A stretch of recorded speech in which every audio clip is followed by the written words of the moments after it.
में मई 1945 में सोवियत सेना बर्लिन में घुसी। लाल ध्वज को जर्मन संसद के ऊपर फहराया गया।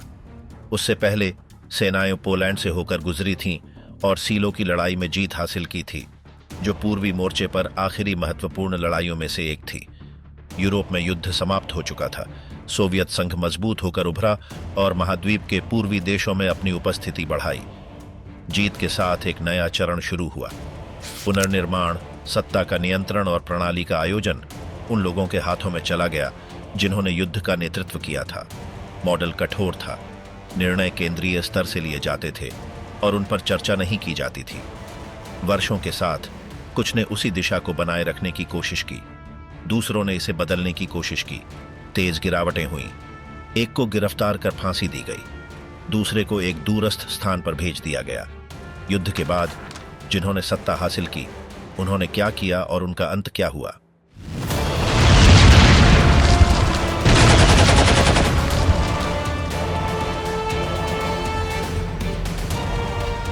स्टालिन, युद्ध नेतृत्व से पूर्ण प्रभुत्व तक। द्वितीय विश्व युद्ध के दौरान जोसेफ स्टालिन ने सर्वोच्च कमांडर के रूप में व्यक्तिगत रूप से सोवियत सेना के सैन्य अभियान का नेतृत्व किया। 1941 से वह राज्य रक्षा समिति के अध्यक्ष भी थे, जो राजनीतिक, सैन्य और आर्थिक शक्ति को केंद्रित करता था। सभी रणनीतिक निर्णय उनके पास से होकर जाते थे। उन्होंने प्रमुख अभियानों का नेतृत्व किया, जैसे कि मॉस्को की रक्षा और स्टालिनग्राद की लड़ाई, जहां आदेश थे कि न तो पीछे हटने की अनुमति थी और न ही समर्पण की। उनकी भूमिका को विजय के लिए निर्णायक माना गया और इसने सोवियत प्रणाली में उनकी पूरी सत्ता को मजबूत किया। संघर्ष के अंत में सोवियत संघ एक सैन्य और भौगोलिक शक्ति के रूप में उभरा। लाल सेना ने पूर्वी यूरोप के बड़े हिस्से पर नियंत्रण किया।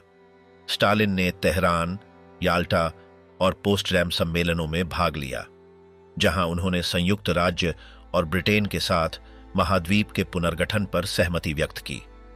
वह नए विश्व व्यवस्था के एक प्रमुख वास्तुकार के रूप में प्रस्तुत किए गए और देश के भीतर वह उस नेता के रूप में थे जिन्होंने मातृभूमि को बचाया था। 1945 के बाद उनका ध्यान आंतरिक पुनर्निर्माण और समाजवादी ब्लॉक के नियंत्रण पर केंद्रित हुआ। सोवियत संघ की अवसंरचना बुरी तरह से क्षतिग्रस्त हो चुकी थी। शहर नष्ट हो गए थे, रेलवे नेटवर्क बर्बाद हो गए थे और युद्ध के बाद सामान्य अभाव था। राज्य ने केंद्रीय योजनाओं के साथ पुनर्निर्माण का आयोजन किया, जो भारी उद्योग, ऊर्जा और सैन्य प्रणाली को प्राथमिकता देते थे। उपभोक्ता, वस्त्र और सामाजिक सुधारों को हाशिए पर रखा गया। कृषि, जो सामूहिक खेतों में बनी हुई थी, उत्पादन के निम्न स्तरों और किसानों के लिए कठिन परिस्थितियों के साथ जारी रही। राजनीतिक स्तर पर नियंत्रण पूरी तरह से बना रहा। स्टालिन ने पार्टी की अध्यक्षता बनाए रखी और अपनी नेतृत्व संरचना को फिर से संगठित किया। पोलिट ब्यूरो को एक बड़े प्रेसिडियम से बदल दिया। हालांकि उन्होंने औपचारिक रूप से निर्णय लेने की प्रक्रिया का विस्तार किया, लेकिन व्यावहारिक रूप से वह अकेले ही निर्णय लेते रहे।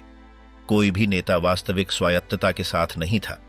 प्रस्ताव बिना चर्चा के स्वीकृत हो जाते थे और आंतरिक मतभेदों को चुपके से स्थानांतरण या गिरफ्तारियों के माध्यम से हल किया जाता था। सांस्कृतिक निगरानी भी सख्त कर दी गई थी। सामाजिक विज्ञान और संस्कृति आधिकारिक सिद्धांतों के तहत थीं। लेखकों, इतिहासकारों और अर्थशास्त्रियों को निर्धारित लाइन के अनुसार काम करना पड़ता था। किसी भी प्रकार की भिन्नता को संदिग्ध माना जाता था।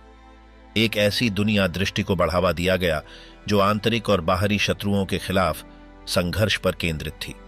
सेंसरशिप कड़ी थी और प्रचार अभियानों में राज्य और पार्टी की भूमिका को स्थिरता के रक्षकों के रूप में बढ़ावा दिया गया। पूर्वी यूरोप में सोवियत कब्जे वाले देशों ने स्थानीय कम्युनिस्ट पार्टियों द्वारा नियंत्रित सरकारों का गठन किया, जिनका सीधे मुंह से समर्थन मॉस्को से था। प्रारंभिक गठबंधन को एक पार्टी शासन वाले रेजीम से बदल दिया गया। पोलैंड, हंगरी, चेकोस्लोवाकिया और पूर्वी जर्मनी जैसे देशों में सोवियत मॉडल से प्रेरित राजनीतिक, आर्थिक और सांस्कृतिक संरचनाएं लागू की गईं। इन देशों के आंतरिक मामलों में सीधे हस्तक्षेप को सुरक्षा और वैचारिक एकता की गारंटी के रूप में उचित ठहराया गया। नेतृत्व के भीतर संबंध तनावपूर्ण थे। स्टालिन ने उत्तराधिकारी नियुक्त नहीं किया और न ही सामूहिक नेतृत्व को बढ़ावा दिया। अधिकारी जैसे मोलोटोव, कागानोविच, बेरिया और मालेन को विशिष्ट कार्यों के लिए नियुक्त किए गए थे, लेकिन कोई भी स्थिर सत्ता नहीं रखता था। जैसे जैसे उनकी उम्र बढ़ी, उनकी अविश्वास भावना भी बढ़ी। अपने अंतिम वर्षों में उन्होंने एंटीसेमिटिक अभियानों को बढ़ावा दिया, जैसे कि चिकित्सकों पर साजिश का आरोप। कुछ जातीय समूहों के निर्वासन की योजनाएं भी बनाई गईं, हालांकि उन्हें लागू नहीं किया गया। उनके व्यक्तित्व का पूजा जारी रही। 1954 में उनके 70वें जन्मदिन के अवसर पर बड़े आयोजन किए गए। उनका नाम लगातार भाषणों, स्कूल पुस्तकों, फिल्मों और सार्वजनिक आयोजनों में लिया जाता था। 1918 के बाद उनके सार्वजनिक कामकाज के कम होने के बावजूद वह सिस्टम के केंद्र में बने रहे। वह अपने निवास से शासन करते थे, अधिकारियों से रिपोर्ट प्राप्त करते थे, लेकिन अधिकांश व्यवस्था से उनका सीधा संपर्क नहीं था। मार्च 1953 में उन्हें आघात हुआ। उपचार पाने में कई घंटे लग गए और वह 5 तारीख को मरे। उन्होंने उत्तराधिकार पर कोई निर्देश नहीं छोड़ा और न ही उन्होंने स्पष्ट रूप से जिम्मेदारियां सौंप दी थीं। उनकी मृत्यु ने तुरंत अनिश्चितता पैदा की। निकटतम नेताओं ने जल्दी से सत्ता का पुनर्विभाजन किया, ये डरते हुए कि निर्णयों की कमी आंतरिक संघर्षों को जन्म दे सकती है। उनकी बनाई संरचना को उनके व्यक्तिगत अधिकार के तहत काम करने के लिए डिजाइन किया गया था। आर्थिक योजना, राजनीतिक नियंत्रण और विदेश नीति केंद्रीय निर्णयों और असहमति की दमन पर आधारित थी। उनके बिना प्रणाली में अनुकूलन या नवीकरण के लिए स्पष्ट तंत्र नहीं थे। उनकी मृत्यु के बाद जो चरण खुला, वह देश की दिशा को फिर से परिभाषित करने के प्रयासों से भरा होगा, बिना उस मॉडल के टूटे हुए बिना जिसे उन्होंने मजबूत किया था। बेरिया, सत्ता के केंद्र से क्रियान्वयन तक। लावरेंती बेरिया ने 1938 में स्टालिन के करीबी सर्कल में प्रवेश किया, जब उन्हें एनकेवीडी, राज्य सुरक्षा संगठन का प्रमुख नियुक्त किया गया। उनका उत्थान महान आतंक के चरमोत्कर्ष के साथ मेल खाता था। इस पद से वह सोवियत प्रणाली के सबसे डराए गए व्यक्तित्वों में से एक बन गए। उनके नेतृत्व में दमनकारी तंत्र ने सभी सामाजिक क्षेत्रों पर निगरानी रखी। उनकी क्रूरता की ख्याति जॉर्जिया से शुरू हुई, जहां वह व्यवस्थित रूप से यातनाएं और फांसी की सजा आदेशित करते थे। मास्को में उनके अधीन किए गए पूछताछ उनके अत्याचार के लिए प्रसिद्ध थे और उनका कार्यालय तत्काल दंड का पर्याय बन गया था। द्वितीय विश्व युद्ध के दौरान बेरिया का कोई प्रत्यक्ष सैन्य भूमिका नहीं था, लेकिन उनका शक्ति का प्रभाव बढ़ता ही रहा। वह आंतरिक सुरक्षा के लिए जिम्मेदार थे। शत्रु के साथ सहयोग करने का आरोप लगाने वाले अल्पसंख्यकों के सामूहिक निर्वासन की निगरानी करते थे और एनकेवीडी के नियंत्रण के तहत अनुशासन बनाए रखते थे। उन्होंने 1940 में कैटिन में पोलिश अधिकारियों की हत्या का आयोजन किया और गुलाग के शिविरों के प्रशासन का नेतृत्व किया, जिनकी जनसंख्या को युद्ध के दौरान श्रमिकों के रूप में उपयोग किया गया था। हालांकि वह शायद ही कभी सार्वजनिक रूप से दिखाई देते थे। वह सबसे महत्वपूर्ण निर्णयों में भाग लेते थे, हमेशा स्टालिन के अधीन होते हुए, लेकिन लाखों लोगों की जिंदगी और मौत पर उनकी प्रभावी शक्ति थी। 1945 में विजय के बाद बेरिया को और अधिक अधिकार दिए गए। उनके सरकारी रैंक की स्थिति मजबूत हुई और उन्होंने सोवियत परमाणु कार्यक्रम जैसे रणनीतिक मामलों में भी भाग लेना शुरू किया। उन्होंने परीक्षण सुविधाओं के निर्माण की निगरानी की और परमाणु बम के लिए मानव संसाधनों और सामग्रियों का नियंत्रण किया। उनके प्रशासन को प्रभावी माना गया। 1949 में जब सोवियत संघ ने पहली सफल परमाणु परीक्षण किया तो उन्हें सार्वजनिक पहचान मिली। हालांकि उन्होंने संतोष व्यक्त किया, यह अत्यधिक संयमित रूप में था, जैसा कि उस समय के गवाहों ने बताया। इन वर्षों के दौरान बेरिया ने आंतरिक शुद्धिकरण में भी भाग लिया। मालेनकोव के साथ उन्होंने झदानोव के सर्कल को उसकी मृत्यु के बाद विघटित करने में योगदान दिया। झदानोव के कई करीबी अधिकारी गिरफ्तार कर लिए गए और फांसी दी गई, जो स्टालिन के माहौल में शक्ति संघर्षों को दर्शाता था। बेरिया एक अम्बिगुअस, अस्पष्ट व्यक्तित्व बने रहे। जहां वह तंत्र के नियंत्रण में उपयोगी थे, वहीं पोलिट ब्यूरो के उनके सहयोगी भी उनसे डरते थे। स्टालिन के साथ उनके संबंधों में वह सार्वजनिक रूप से अधीनता की भावना बनाए रखते थे। हालांकि निजी तौर पर बेरिया ने तानाशाह के प्रति अवमानना दिखाई। स्टालिन की मृत्यु के बाद मार्च 1953 में उन्होंने अपनी अवमानना को छिपाया नहीं। उसके बाद के दिनों में वह सक्रिय और आत्मविश्वासी दिखाई दिए। वह अंतिम संस्कार के दौरान सबसे प्रमुख नेताओं में से एक थे और सत्ता के पहले वितरण में भाग लिया। उन्होंने आंतरिक मंत्रालय एमवीडी का नियंत्रण संभाला, जिसे उस समय पुराने राज्य सुरक्षा मंत्रालय एमजीबी को भी समाहित कर लिया था। इस विलय ने उन्हें राजनीतिक पुलिस, जेलों और पार्टी की निगरानी पर अभूतपूर्व नियंत्रण प्रदान किया। उस पद से बेरिया ने तत्काल सुधारों को बढ़ावा दिया। उन्होंने सफेद कोटों की साजिश में आरोपित चिकित्सकों को मुक्त किया और सार्वजनिक रूप से घोषणा की कि साक्ष्य झूठे थे। उन्होंने अन्य पूर्व मामलों की पुनरावलोकन का प्रस्ताव भी दिया और गुलाग से बंदियों की रिहाई की अनुमति दी। उनका उद्देश्य सरकार की एक उपकरण के रूप में आतंक पर निर्भरता को कम करना था। इन उपायों को पार्टी के कुछ क्षेत्रों से प्रारंभिक समर्थन मिला, लेकिन दूसरों में चिंता पैदा हुई। विदेश नीति में उन्होंने महत्वपूर्ण परिवर्तन प्रस्तावित किए। उन्होंने पूर्वी यूरोप के देशों पर नियंत्रण को ढीला करने की बात की और कम्युनिस्ट सरकारों के साथ अधिक लचीला व्यवहार बढ़ावा दिया।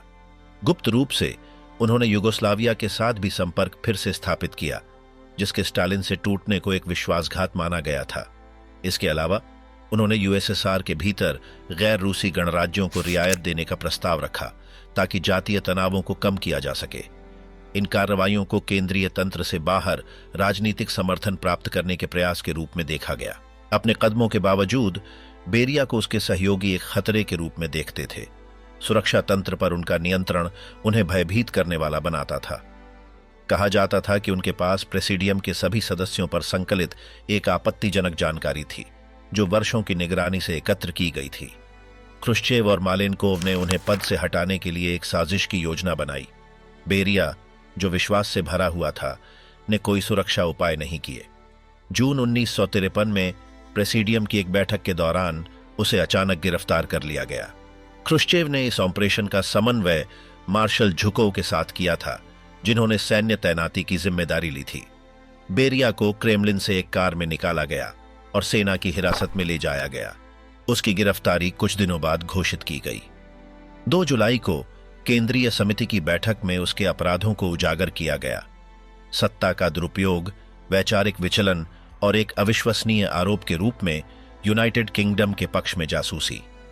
इस आरोप को सर्वसम्मति से मंजूरी दी गई। न्यायालय की सुनवाई बंद दरवाजों के पीछे हुई। बेरिया को दोषी ठहराया गया और उसी वर्ष दिसंबर में फांसी दी गई। उसकी गिरावट के साथ पार्टी ने सुरक्षा तंत्र का पुनर्गठन किया। 1954 में एमवीडी को फिर से विभाजित किया गया और केजीबी को एक अलग संस्था के रूप में स्थापित किया गया, जिसे खुफिया और काउंटर इंटेलिजेंस का कार्य सौंपा गया था। ये सुधार इस उद्देश्य से किए गए थे कि एक व्यक्ति फिर से इतना शक्ति संकेंद्रित न कर सके। बाद में नेतृत्व ने उन तरीकों पर ध्यान दिया जिनकी मदद से बेरिया का उत्थान हुआ और उन्हें पुनः होने से रोकने का प्रयास किया। बेरिया का व्यक्तित्व स्टालिन के तहत सोवियत प्रणाली के अत्यधिक दुरुपयोगों का सार प्रस्तुत करता है। वह शुद्धिकरणों के निष्पादक, दमनकारी नियंत्रण के वास्तुकार और बाद में एक सीमित बदलाव के पक्षधर थे, जिसे वह कभी लागू नहीं कर सके। उनका अंत उस भय का सीधा परिणाम था जो उन्होंने खुद फैलाया था।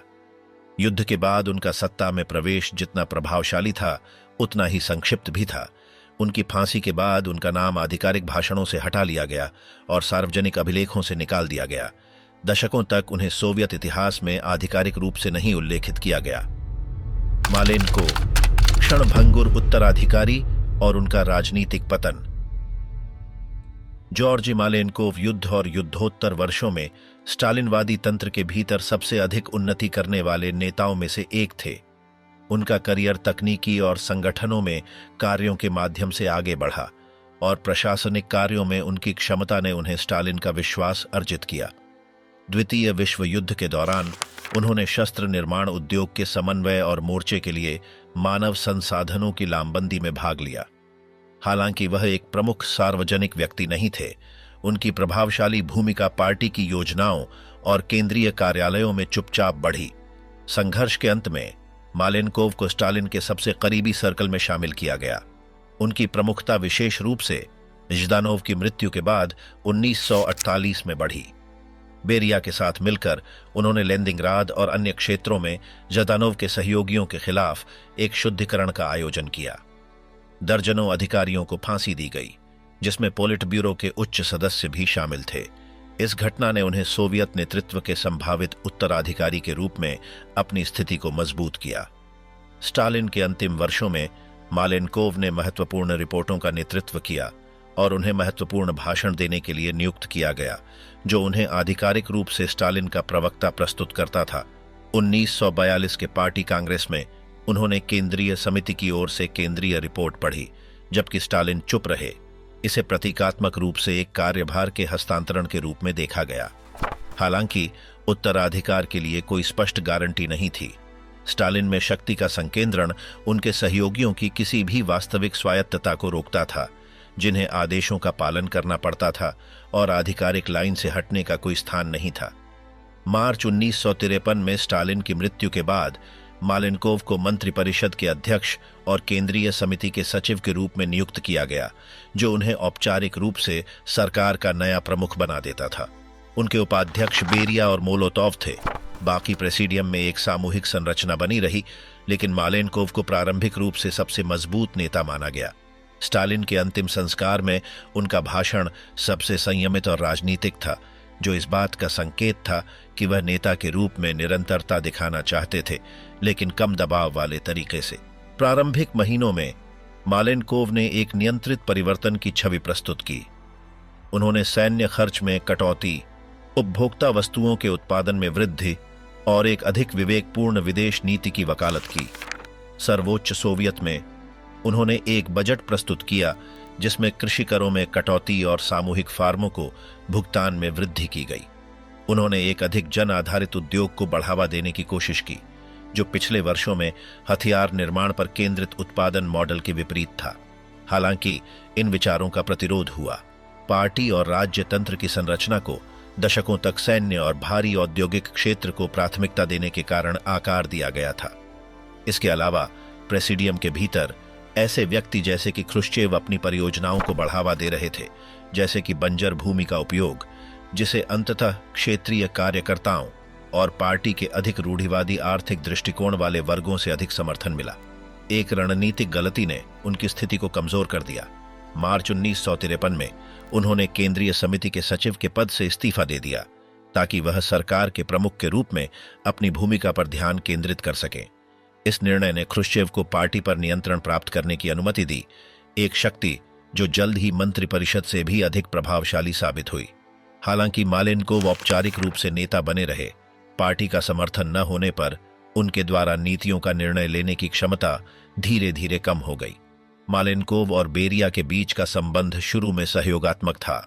दोनों ने सफेद कोटों की साजिश में आरोपी डॉक्टरों की रिहाई का समर्थन किया और पुलिस तंत्र की दमनकारी भूमिका को कम करने के पक्ष में थे। हालांकि बेरिया के आंतरिक मंत्रालय में बढ़ते हुए सत्ता के कारण अन्य नेताओं में डर पैदा हुआ। मालेनकोव ने ख्रुश्चेव द्वारा प्रेरित षड्यंत्र का समर्थन किया, जिसके परिणाम स्वरूप जून 1953 में बेरिया की गिरफ्तारी हुई। इस कदम ने सरकार में उनकी स्थिति को अस्थायी रूप से मजबूत किया। उस घटना के बाद मालेनकोव ने अपनी प्रभावशीलता को थोड़े समय के लिए फिर से मजबूत किया, लेकिन पार्टी का नियंत्रण पहले ही ख्रुश्चेव के हाथों में था, जिसने उनके खिलाफ समर्थन जुटाना शुरू कर दिया था। 1955 के दौरान मालेनकोव की प्रेसिडियम में सत्ता धीरे धीरे कमजोर होने लगी।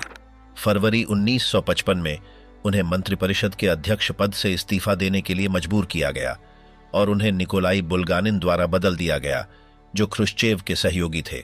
हालांकि वे प्रेसिडियम में बने रहे, उनका किरदार स्पष्ट रूप से गौण था। अपनी बर्खास्तगी के बाद उन्होंने ख्रुश्चेव के खिलाफ समर्थन रोकने के लिए मोलोतोव और कागानोविच के साथ एक गठबंधन बनाने की कोशिश की। 1957 में इन तीन नेताओं ने प्रेसिडियम की बैठक के दौरान ख्रुश्चेव को हटाने का एक प्रयास किया। हालांकि उन्होंने प्रारंभिक बहुमत हासिल किया, केंद्रीय समिति को आपातकाल में बुलाया गया और आक्रमण को नाकाम किया गया। ख्रुश्चेव ने अपनी शक्ति मजबूत की और तीनों को प्रेसिडियम से निष्कासित कर दिया गया। मालेनकोव को निम्नलिखित पदों पर स्थानांतरित किया गया। अगले वर्षों में उन्हें कजाखस्तान में एक जल विद्युत संयंत्र का निदेशक नियुक्त किया गया। उन्होंने राज्य में फिर कभी उच्च प्रशासनिक पद नहीं संभाला। उनका सत्ता में कदम छोटा था, लेकिन महत्वपूर्ण था। उन्होंने स्टालिनवादी तंत्र के भीतर एक मध्यमार्गी विकल्प का प्रतिनिधित्व किया, लेकिन एक नई दिशा तय करने के लिए राजनीतिक ताकत की कमी थी। उपभोक्ता उन्मुख अर्थव्यवस्था के प्रति उनका झुकाव, पश्चिम के साथ अधिक शांतिपूर्ण रिश्तों का प्रस्ताव और पुलिस हिंसा का विरोध उन्हें अपने समकालीनों से अलग करता था। हालांकि उनकी संगठनात्मक कमजोरी और करिश्मे की कमी ने उन्हें पार्टी के भीतर दीर्घकालिक समर्थन का आधार बनाने से रोक दिया। मोलोतोव, हिटलर संधि से लेकर ख्रुश्चेव युग में हाशिए पर जाने तक। व्याचेस्लाव मोलोटोव सोवियत संघ के अंतर्राष्ट्रीय मंच पर सबसे अधिक दृश्यता वाली आधिकारिक आवाजों में से एक बन गए। विदेश मामलों के कमिसार के रूप में उन्होंने पश्चिमी शक्तियों के साथ महत्वपूर्ण वार्ता का नेतृत्व किया और वैश्विक राजनीति के निर्णायक क्षणों में क्रेमलिन का प्रतिनिधित्व किया। वह 1929 में नाजी जर्मनी के साथ आक्रमण न करने के समझौते पर हस्ताक्षर करने में एक केंद्रीय व्यक्तित्व थे और युद्ध के दौरान वह सहयोगियों के साथ कूटनीतिक सम्मेलन में वार्ताकार और प्रवक्ता के रूप में कार्यरत रहे। उनका करियर, जो शासन के पहले वर्षों से शुरू हुआ, उन्हें स्टालिन के सबसे लगातार सहयोगियों में से एक के रूप में स्थापित करता है। द्वितीय विश्व युद्ध के दौरान उन्होंने रक्षा राज्य समिति में एक प्रमुख स्थान बनाए रखा। उन्होंने स्टालिन, मालेनकोव और अन्य उच्च अधिकारियों के साथ मिलकर रणनीतिक निर्णयों में भाग लिया। वह अंतर्राष्ट्रीय संधियों पर हस्ताक्षर करने, कूटनीतिक मिशनों का समन्वय करने और सहयोगियों के साथ संबंध बनाए रखने के जिम्मेदार थे। उन्होंने लंदन और वॉशिंगटन का दौरा किया, जहां उन्होंने क्रेमलिन का प्रतिनिधित्व किया। उनकी कठोर शैली और अनुशासनात्मक भाषा उन्हें एक कठिन लेकिन प्रभावी कूटनीतिक वार्ताकार बनाती थी। युद्ध के समाप्त होने के बाद मोलोटोव विदेश मामलों के कमिसार के रूप में बने रहे। उन्होंने पूर्वी यूरोप में समाजवादी ब्लॉक की स्थापना के दौरान विदेश नीति का नेतृत्व किया। वह पोलैंड, हंगरी, चेकोस्लोवाकिया और पूर्वी जर्मनी जैसे देशों में कम्युनिस्ट शासन स्थापित करने वाली वार्ताओं का हिस्सा थे। उन्होंने संयुक्त राष्ट्र सुरक्षा परिषद और अंतर्राष्ट्रीय कूटनीतिक बैठकों में पश्चिमी शक्तियों के सामने सोवियत पदों की मजबूती से रक्षा की। स्टालिन की मृत्यु के बाद मोलोटोव को शक्ति के प्रारंभिक वितरण में शामिल किया गया। उन्हें विदेश मंत्रालय का मंत्री और मंत्रिपरिषद का उपाध्यक्ष नियुक्त किया गया। हालांकि उनकी स्थिति युवा नेताओं जैसे ख्रुश्चेव और सुधारवादी नेताओं जैसे मालेनकोव के मुकाबले कम होती जा रही थी। हालांकि वह शीर्ष पर बने रहे, उनका दृष्टिकोण अधिक पारंपरिक था और अक्सर उन्होंने प्रेसिडियम में उठने वाले परिवर्तन के प्रस्तावों का विरोध किया। जैसे जैसे ख्रुश्चेव ने पार्टी पर अपना नियंत्रण मजबूत किया, मोलोटोव अलग थलग पड़ते गए। ख्रुश्चेव के सुधारवादी विचार मोलोटोव के स्टालिन की धरोहर और केंद्रीकृत मॉडल की रक्षा से टकराते थे, जिसे उन्होंने बनाने में योगदान दिया था। 1956 में पार्टी के 20वें कांग्रेस में ख्रुश्चेव ने स्टालिनवाद के अपराधों का पर्दाफाश करते हुए अपना गुप्त भाषण प्रस्तुत किया।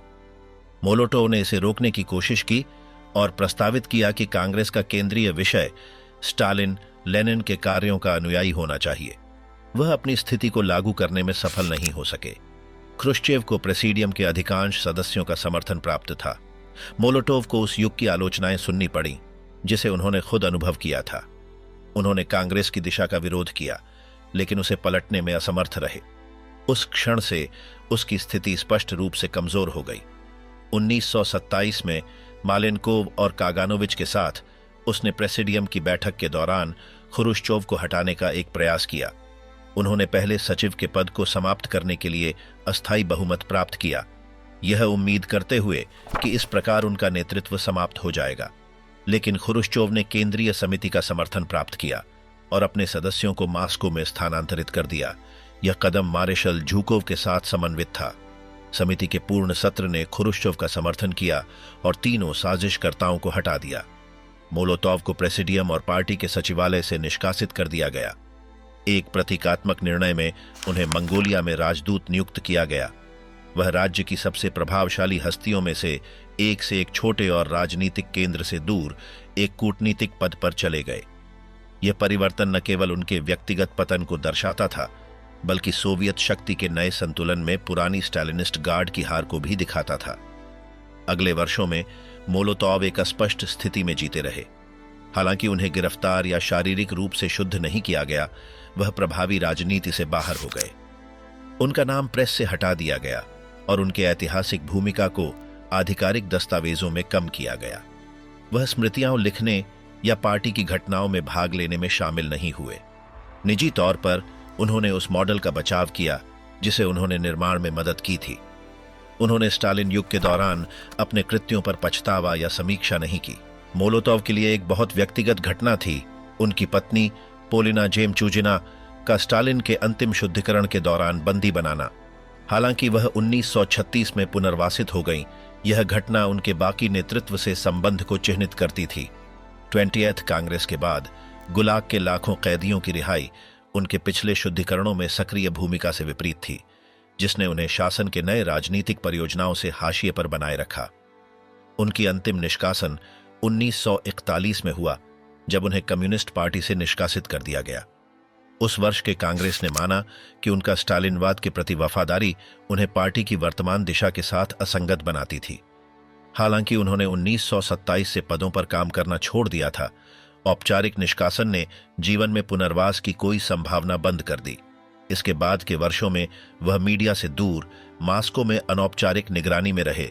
उन्होंने साक्षात्कारों को नकार दिया, कोई स्मृतियां प्रकाशित नहीं की और केवल पुराने सहयोगियों के साथ निजी आदान प्रदान तक सीमित रहे।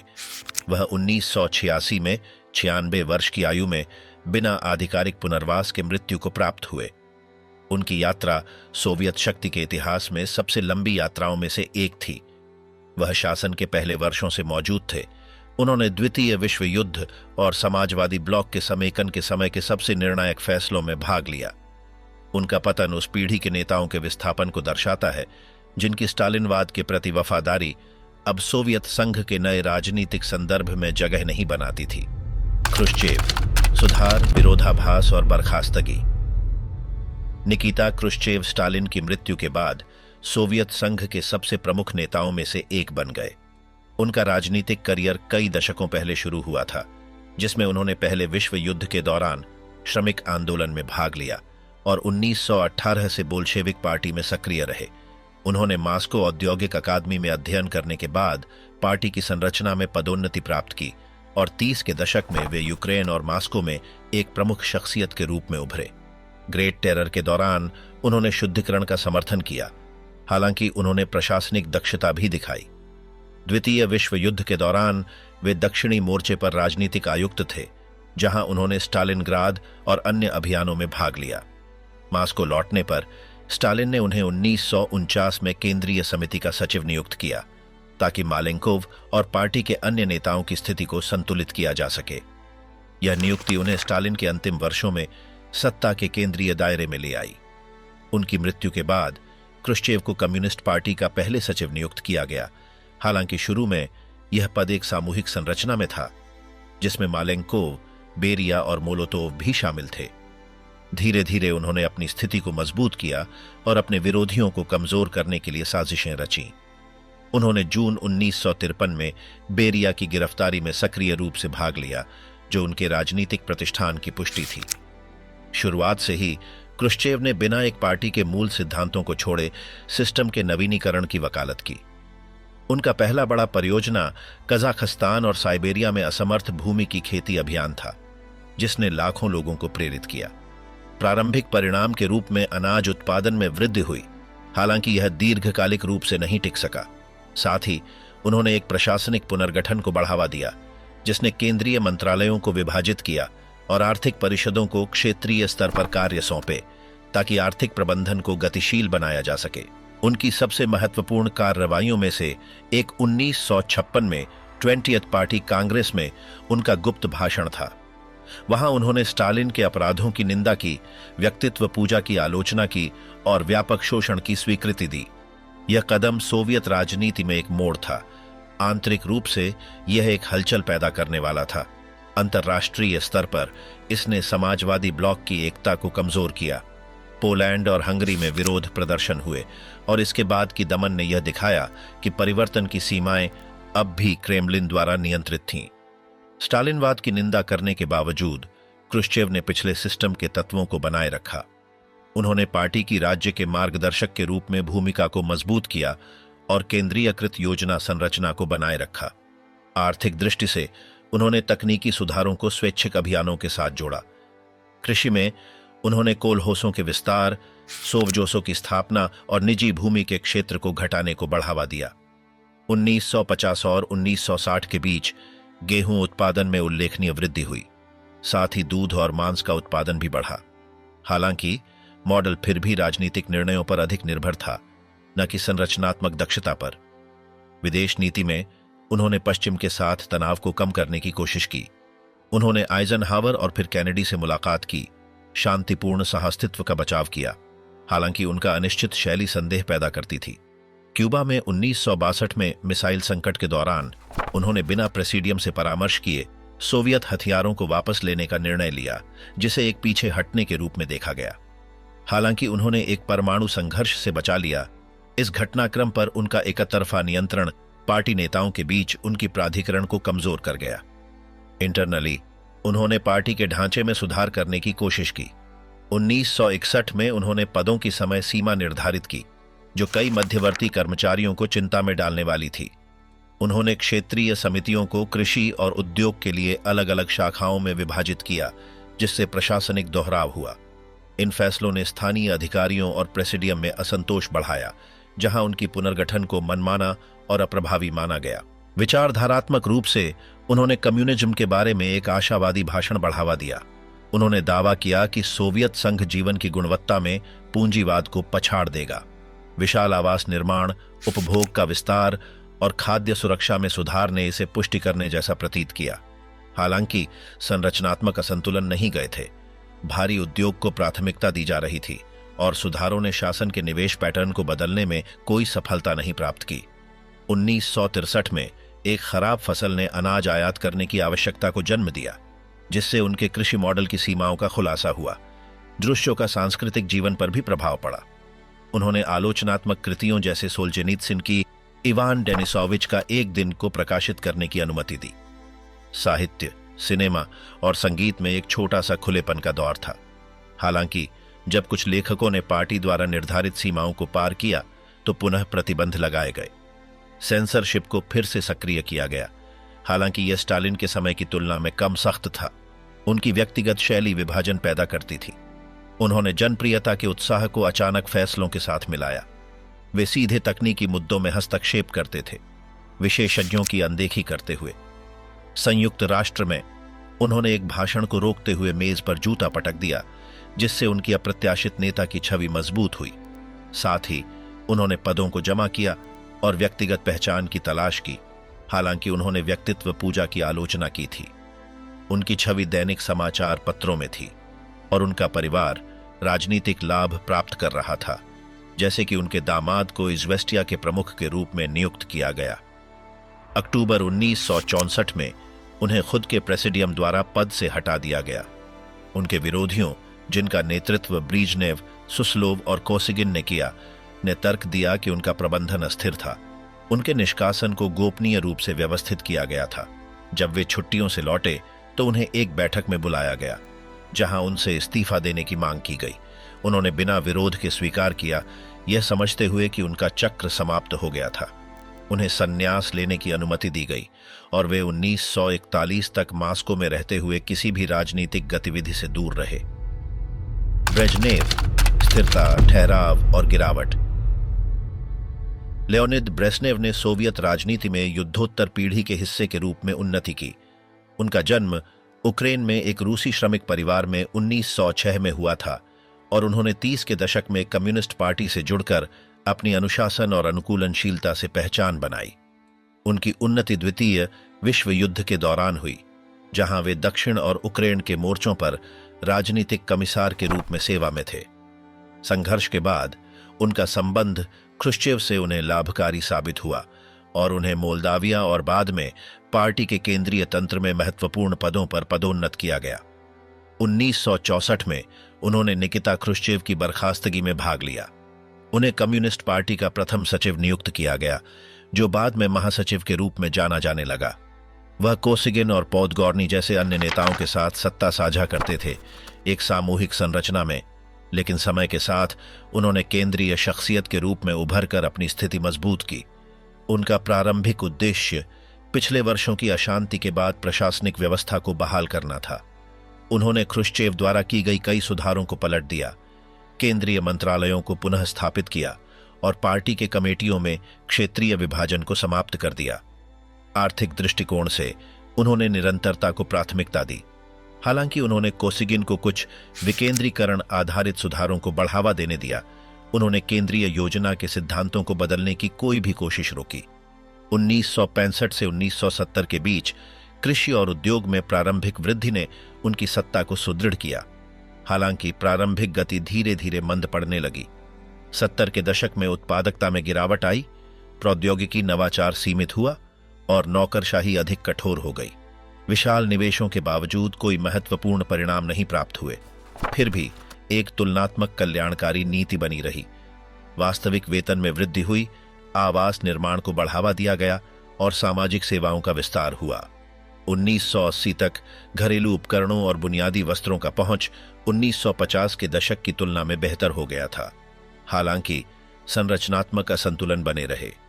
कृषि अभी भी भारी सब्सिडी पर निर्भर थी और यूएसएसआर अनाज का नियमित आयातक बन गया था।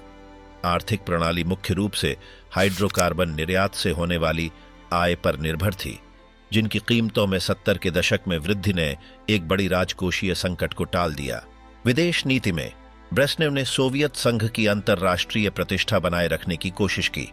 उन्होंने अमेरिका के साथ नम्रता को बढ़ावा दिया, निक्सन और कार्टर के साथ शस्त्रागार सीमित करने के समझौतों पर हस्ताक्षर किए। वे वॉशिंगटन गए और मस्को में पश्चिमी नेताओं का स्वागत किया। इसी समय उन्होंने एशिया, अफ्रीका और लैटिन अमेरिका में क्रांतिकारी आंदोलनों को सक्रिय रूप से समर्थन दिया और क्यूबा और वियतनाम जैसे सहयोगियों के साथ सैन्य सहयोग बढ़ाया। 1941 में अफगानिस्तान पर आक्रमण ने इस नीति में एक मोड़ लिया, जिससे एक लंबा संकट उत्पन्न हुआ, जिसने पश्चिम के साथ संबंधों को खराब किया और आंतरिक तनावों को बढ़ा दिया। ब्रेजनेव की सांस्कृतिक प्रबंधन ने चयनात्मक दमन को सीमित सहिष्णुता के साथ संयोजित किया। हालांकि कुछ हद तक आलोचना को अनुमति दी गई, लेकिन उन कृतियों को सेंसर किया गया जो प्रणाली या स्टालिनवादी अतीत को चुनौती देती थीं। आंद्रेई साकारोव और अलेक्जेंडर सोल्जेनित्सिन जैसे असंतुष्टों के खिलाफ दमन एक निरंतरता थी। समिजडेट प्रणाली विचारों और गैर आधिकारिक साहित्य के प्रसार के लिए एक गुप्त मार्ग बन गई। इस अवधि में सोवियत बौद्धिक जीवन पर राजनीतिक निगरानी और आत्म सेंसरशिप हावी थी। ब्रेजनेव के तहत सत्ता की संरचना वृद्ध तंत्र बन गई। पॉलिट ब्यूरो की औसत आयु धीरे धीरे बढ़ी और पीढ़ीगत नवीनीकरण को अवरुद्ध कर दिया गया। पार्टी का तंत्र उन अधिकारियों से भर गया जिन्हें ब्रेजनेव ने अपने दने प्रोपेट्रोव्स्क के वर्षों से पदोन्नत किया था, जिससे एक वफादार लेकिन कम नवाचारी नेटवर्क बना। महत्वपूर्ण निर्णय सहमति से लिए जाते थे, खुले संघर्ष से बचते हुए, लेकिन इससे वास्तविक सुधारों को भी रोक दिया गया। यह स्थिरता कई आंतरिक राज्य क्षेत्रों द्वारा यथास्थिति के रूप में व्याख्यायित की गई। व्यक्तिगत स्तर पर ब्रेजनेव ने एक सौम्य नेता की छवि बनाई, हालांकि उन्होंने व्यक्तिगत विशेषाधिकार भी जमा किए। उन्होंने अपने परिवार के भीतर भाई भतीजावाद को अनुमति दी और सत्ता के दायरे में उच्च स्तर की भ्रष्टाचार को सहन किया। उनकी स्वास्थ्य स्थिति 19वीं 80 के दशक में गंभीर रूप से बिगड़ गई। उन्हें कई बीमारियां थीं, वे लगातार दवाइयां लेते थे और उन्हें स्थायी चिकित्सा ध्यान की आवश्यकता थी। इसके बावजूद वे पद पर बने रहे। उनके चारों ओर के वातावरण ने उनके इस्तीफे के राजनीतिक प्रभावों से डरते हुए उन्हें बनाए रखा। प्रणाली की जड़ता ने एक सुव्यवस्थित संक्रमण को रोक दिया। 19वीं शताब्दी और 19वीं शताब्दी 2 के बीच उनके सार्वजनिक मामलों में भागीदारी काफी कम हो गई। उनके प्रदर्शन अस्थायी थे और उनकी संचार क्षमता सीमित थी। निर्णय वास्तव में हस्ताक्षरकर्ताओं जैसे कि उस्तिनोव, एंड्रोपोव, ग्रोमिको और चेरनेंको द्वारा किए गए थे, एक अनौपचारिक सहकारी दिशा में। प्रभावी नेतृत्व की अनुपस्थिति ने अव्यवस्था को बढ़ा दिया। साथ ही उनके परिवार में भ्रष्टाचार के स्कैंडल की रिपोर्टें बाहर आने लगीं, जो कि राजनीतिक प्रतिद्वंद्वियों द्वारा एंड्रोपोव के नेतृत्व में केजीबी से बढ़ावा दी गई।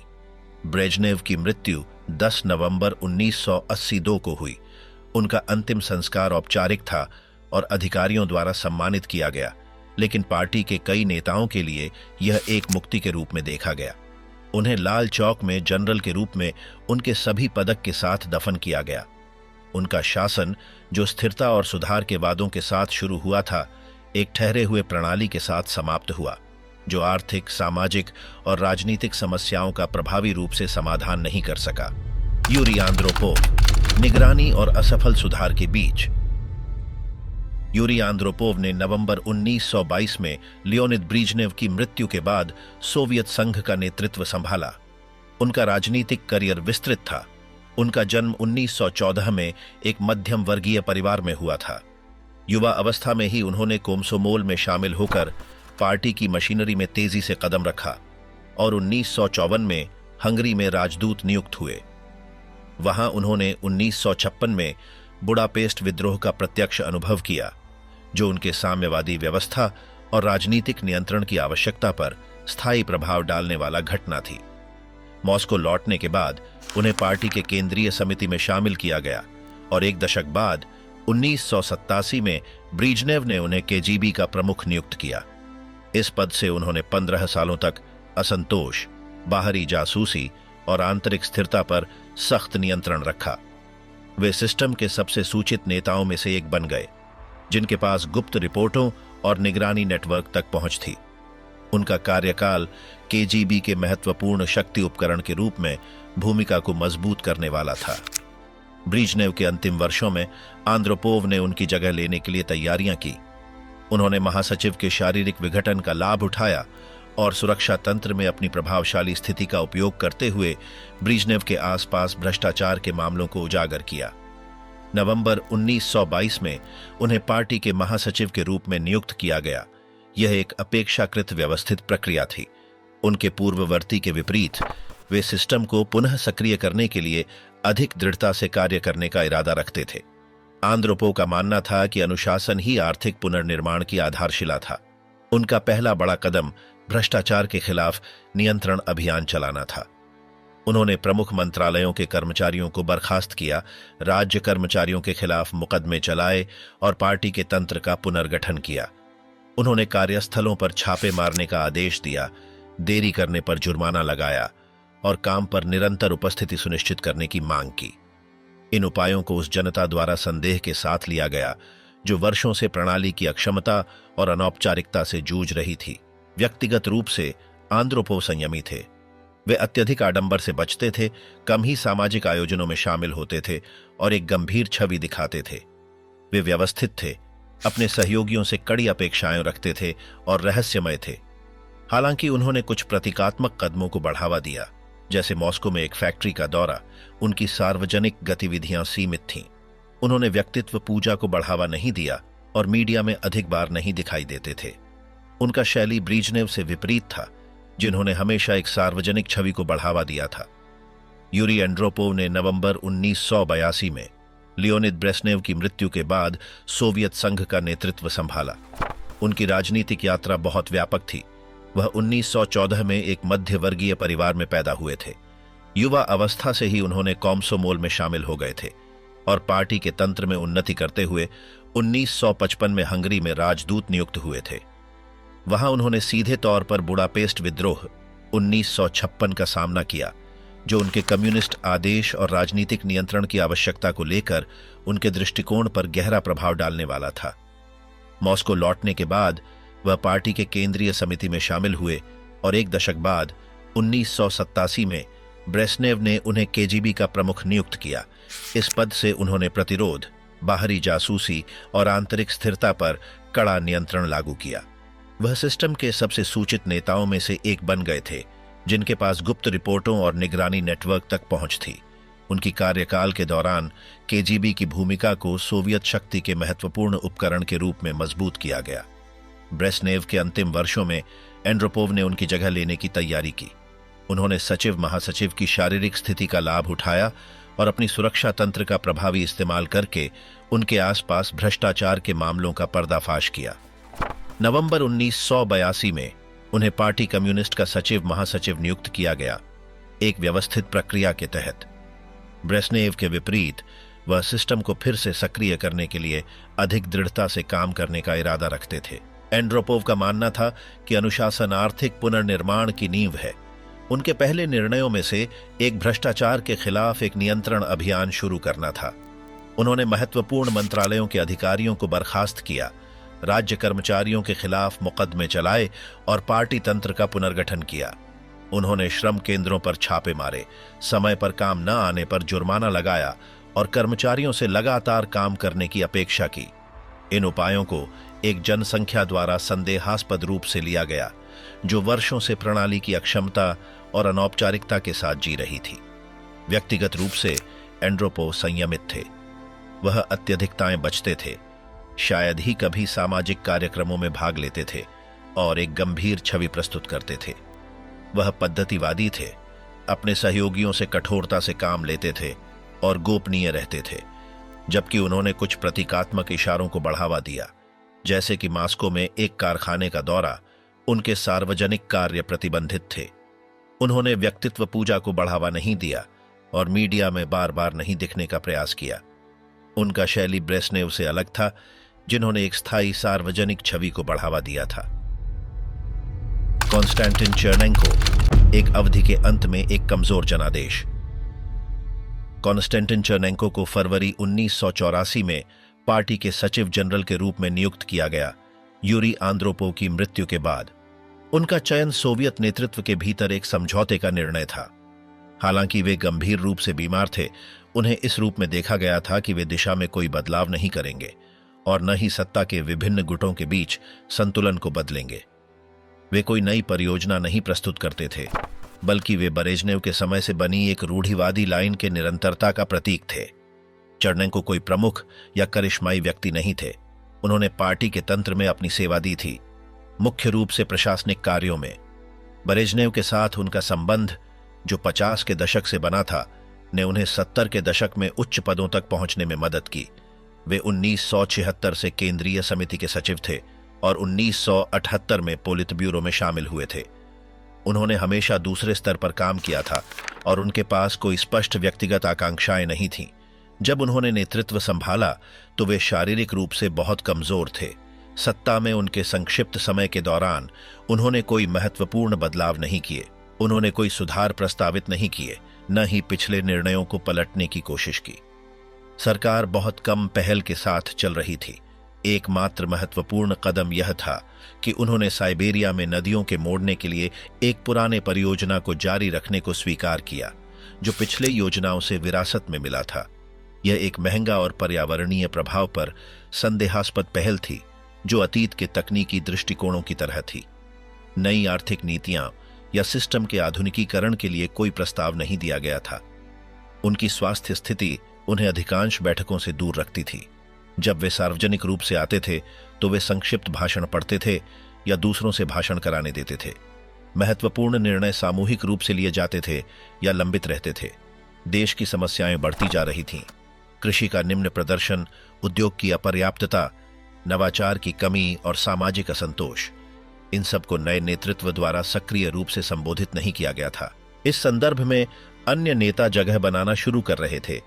मिखाइल गोर्बाचोव, जिन्हें आंद्रोपोव ने बढ़ावा दिया था, चर्नेंको की अनुपस्थिति में सचिवालय और पोलित ब्यूरो की बैठकों का समन्वय करने लगे।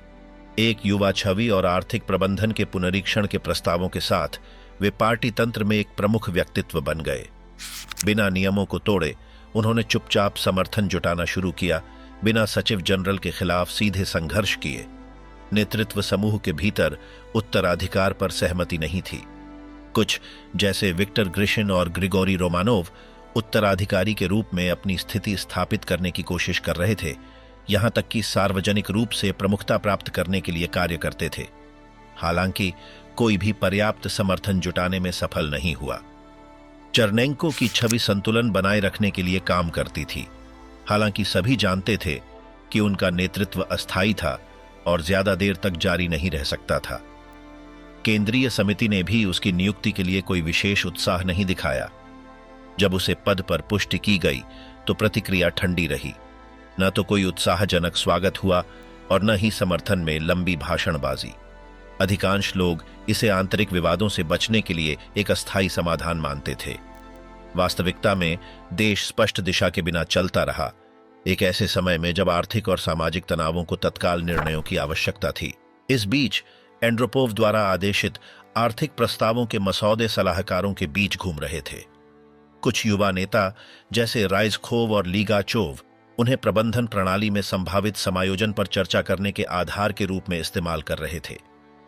अभी तक गहरी सुधारों की बात नहीं हो रही थी, लेकिन पारंपरिक विचारों से अलग एक आंतरिक एजेंडा बनना शुरू हो गया था। चर्नेंको की सेहत तेजी से बिगड़ गई। वह लंबे समय तक इलाज में रहते थे और नियमित गतिविधि नहीं कर सकते थे। 1985 की शुरुआत में उनके सार्वजनिक रूप से उपस्थित होने के अवसर लगभग शून्य थे। निर्णय उनके नाम पर लिए जाते थे, लेकिन अन्य लोगों के व्यावहारिक नेतृत्व में सरकार का कामकाज पोलित ब्यूरो के सबसे सक्रिय सदस्यों के बीच अनौपचारिक समझौतों पर निर्भर था, विशेष रूप से गोर्बाचोव, जो उनकी अनुपस्थिति में कई बैठकों की अध्यक्षता करते थे। उनका निधन 10 मार्च 1985 को हुआ। उनके निधन ने कोई विशेष सदमा नहीं पैदा किया। उनका अंतिम संस्कार शोकपूर्ण था, बिना कोई बड़ी भावनात्मक अभिव्यक्तियां के। वह पद पर सिर्फ 1 साल से थोड़ा अधिक समय तक रहे थे, बिना कोई महत्वपूर्ण निर्णय या नई प्रस्तावनाएं छोड़े। वह ब्रेसनेव की पीढ़ी से सीधे जुड़े अंतिम नेता थे। उनका सत्ता में प्रवेश 2 दशकों से चली आ रही एक ऐसी युग का अंत था जो स्थिरता और परिवर्तन की बजाय नियंत्रण की प्राथमिकता का प्रतीक था। उत्तराधिकारी का निर्धारण तुरंत किया गया। अगले ही दिन गोर्बाचोव को पार्टी का महासचिव चुना गया। मिखाइल गोर्बाचेव, सुधार, संकट और सोवियत संघ का अंत। उन्होंने 11 मार्च 1985 को कॉन्स्टेंटिन चेरनेंको की मृत्यु के बाद सोवियत संघ का नेतृत्व संभाला। वह स्टालिन के बाद से इस पद पर पहुंचने वाले सबसे युवा नेता थे। उनका जन्म 1931 में रूस के दक्षिणी भाग में एक किसान परिवार में हुआ था। उन्होंने अपना युवा जीवन एक कोल खोज में बिताया और खेतों में काम किया। इसके बाद उन्होंने मॉस्को स्टेट यूनिवर्सिटी से कानून की पढ़ाई की। स्टाव्रोपोल लौटने पर उन्होंने कोमसोमोल के संगठन में काम करना शुरू किया। इस प्रकार अपनी राजनीतिक करियर की शुरुआत की। 70 के दशक में उन्हें पार्टी में उच्च पदों पर पदोन्नत किया गया और 1980 में वे पोलित ब्यूरो में शामिल हो गए। शुरू से ही गोर्बाचेव ने सोवियत प्रणाली को नवीनीकरण करने का इरादा व्यक्त किया। पहले कुछ महीनों में उन्होंने पुरानी पीढ़ी के नेताओं को युवा नेताओं से बदलने के लिए काडर की घेराबंदी को बढ़ावा दिया। आर्थिक क्षेत्र में उन्होंने भ्रष्टाचार के खिलाफ एक अभियान शुरू किया और उत्पादकता बढ़ाने की कोशिश की। हालांकि जल्द ही उन्हें समझ में आ गया कि ये उपाय पर्याप्त नहीं थे। संकट संरचनात्मक था और इसे गहरे परिवर्तनों की आवश्यकता थी। 1986 में उन्होंने 2 प्रमुख अवधारणाएं प्रस्तुत की, पेरिस्ट्रोइका और ग्लासनोस्त। पहली का अर्थ था पुनर्गठन और यह आर्थिक और प्रशासनिक प्रणाली का सुधार था। दूसरी, जिसे खुलापन के रूप में अनुवादित किया गया, का मतलब था अधिक अभिव्यक्ति और आलोचना की स्वतंत्रता की अनुमति देना। इसके बाद सेंसरशिप को घटाया गया और मीडिया, विश्वविद्यालयों और सांस्कृतिक संस्थाओं में सार्वजनिक बहसें शुरू हुईं। गोर्बाचेव सोवियत प्रणाली को नष्ट करना नहीं चाहते थे। उनका उद्देश्य इसे नई परिस्थितियों के अनुकूल बनाना था। वे कम्युनिस्ट पार्टी को बनाए रखना चाहते थे, लेकिन नई प्रथाओं के साथ। उन्होंने ऐसे कानूनों का समर्थन किया जो निजी सहकारी समितियों की स्थापना की अनुमति देते थे और राज्य कंपनियों में कुछ स्वायत्तता प्रदान करते थे। उन्होंने सोवियतों में आंतरिक चुनावों को बढ़ावा दिया, जिसमें हर पद के लिए 1 से अधिक उम्मीदवार थे, जो इस शासन के पहले वर्षों से नहीं हुआ था। सुधार सभी द्वारा ठीक से नहीं स्वीकार किए गए। पार्टी के कई सदस्य अपने विशेषाधिकार खोने से डरते थे। 1987 में गोर्बाचेव के पोलित ब्यूरो के अंदर कई सहयोगी उनसे दूर होने लगे। फिर भी उन्होंने आगे बढ़ने का फैसला किया। उन्होंने असहमति व्यक्त करने वाले एंड्रे सखारोव को पुनः देश में लौटने की अनुमति दी और सोवियत अतीत पर आलोचनात्मक किताबों के प्रकाशन का समर्थन किया। 1988 में उनका प्रभाव केंद्रीय समिति में मजबूत हुआ और उन्हें सर्वोच्च सोवियत का अध्यक्ष चुना गया। विदेशी नीति में गोर्बाचेव ने राष्ट्रपति रीगन और बुश से मुलाकात की। उन्होंने एकतरफा रूप से सोवियत सेना का आकार घटाया और अफगानिस्तान से सैनिकों को वापस बुलाया।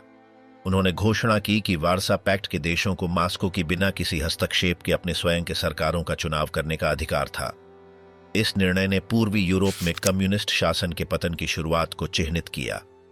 1979 में बर्लिन की दीवार गिर गई और कुछ ही समय बाद कम्युनिस्ट सरकारें लगभग सभी ब्लॉक देशों में बदल दी गई। हालांकि गोर्बाचेव ने सीधे तौर पर इन बदलावों को बढ़ावा नहीं दिया, लेकिन उन्होंने उन्हें रोका भी नहीं। उनकी नीति ने यूरोप में साम्यवाद से हिंसक तरीके से बाहर निकलने का एक तरीका सरल बना दिया। इस दृष्टिकोण को पश्चिम में सराहा गया। उन्हें कई पुरस्कार और मान्यताएं मिली और कुछ समय तक वह दुनिया के सबसे लोकप्रिय नेताओं में से एक थे। हालांकि सोवियत संघ में उनकी छवि अलग थी। कई लोग उन्हें अव्यवस्था और अर्थव्यवस्था के पतन का जिम्मेदार मानते थे। उन्होंने 1988 और 1990 के बीच सोवियत गणराज्यों को अधिक स्वायत्तता की मांग करते देखा। बाल्टिक देशों और काकेशस में राष्ट्रवादी आंदोलन उभरे। लिथुआनिया ने स्वतंत्रता की घोषणा की। अन्य गणराज्यों जैसे यूक्रेन और जॉर्जिया में विभाजन की मांगें बढ़ने लगीं। गोर्बाचेव ने एक नए संघीय समझौते के माध्यम से देश की एकता बनाए रखने की कोशिश की, लेकिन केंद्र के समर्थन में लगातार कमी हो रही थी। इसी समय बोरिस येल्त्सिन की छवि उभरने लगी, जिन्होंने कम्युनिस्ट पार्टी छोड़ दी और रूसी गणराज्य से विपक्ष का नेतृत्व करना शुरू किया। वह रूस के सर्वोच्च सोवियत के अध्यक्ष के रूप में चुने गए और गोर्बाचेव के प्रमुख प्रतिद्वंदी बन गए। जहां गोर्बाचेव सोवियत संघ को बनाए रखने की कोशिश कर रहे थे, वहीं येल्त्सिन एक स्वतंत्र रूस के निर्माण की दिशा में बढ़ रहे थे। दोनों के बीच की प्रतिस्पर्धा ने सोवियत संघ के अंतिम वर्षों में सत्ता का विभाजन और बढ़ा दिया। अगस्त 1999 में कुछ कंजर्वेटिव नेताओं ने एक तख्ता पलट करने की कोशिश की। गोर्बाचेव को उनके अवकाश गृह में अलग कर दिया गया था। तख्ता पलट विफल हो गया क्योंकि येल्त्सिन के नेतृत्व में मास्को में प्रतिरोध हुआ। इस प्रयास के बाद गोर्बाचेव की सत्ता और भी कमजोर हो गई। कम्युनिस्ट पार्टी को निलंबित कर दिया गया और गणराज्यों ने अपनी स्वतंत्रता की घोषणा करना शुरू कर दिया। 25 दिसंबर 1991 को मिखाइल गोर्बाचेव ने सोवियत संघ के राष्ट्रपति के रूप में इस्तीफा दे दिया। अगले दिन सोवियत संघ का औपचारिक रूप से अस्तित्व समाप्त हो गया। वह 6 वर्षों तक शासन करते रहे। इस दौरान उन्होंने भीतर से प्रणाली को बदलने की कोशिश की, लेकिन वह नेता बने जिन्होंने इसके विघटन की अध्यक्षता की। उनकी छवि एक सुधारक के रूप में याद की जाती है, जिन्होंने स्वतंत्रता के लिए स्थान खोले, लेकिन जिन्होंने अपनी नीतियों के परिणामों को नियंत्रित नहीं किया। 40 साल से अधिक समय तक सोवियत नेताओं ने, जो द्वितीय विश्व युद्ध के बाद सत्ता में आए थे, देश का भविष्य तय किया। कुछ ने उस मॉडल को बनाए रखने की कोशिश की जिसे उन्होंने मजबूत किया था। दूसरों ने उसे अंदर से बदलने की कोशिश की। कुछ ने पूरी तरह से नियंत्रण किया और अचानक गिर गए। अन्य ने बदलाव को बढ़ावा दिया, लेकिन वे ऐसे प्रणाली का सामना कर रहे थे जो किसी भी रूपांतरण का विरोध करती थी। समय के साथ कोई निरंतर रेखा नहीं आई। कुछ लोग वर्षों तक सत्ता में रहे, अन्य कुछ महीनों में हटा दिए गए। केंद्रीकृत योजना, निरंतर निगरानी और पार्टी के प्रति निष्ठा मुख्य आधार बने रहे। हालांकि प्रत्येक नेतृत्व ने अपनी छाप छोड़ी। 1999 में सोवियत संघ के समाप्त होने के साथ उन नेताओं का दौर भी समाप्त हो गया जिन्होंने राज्य का नेतृत्व किया था। जर्मनी पर विजय के बाद से कोई भी स्थिर निरंतरता सुनिश्चित नहीं कर पाया। उनके मार्गदर्शन से यह देखा जा सकता है कि शक्ति कैसे संगठित की गई, उसे कैसे बनाए रखा गया और कैसे वह अंततः समाप्त हो गई।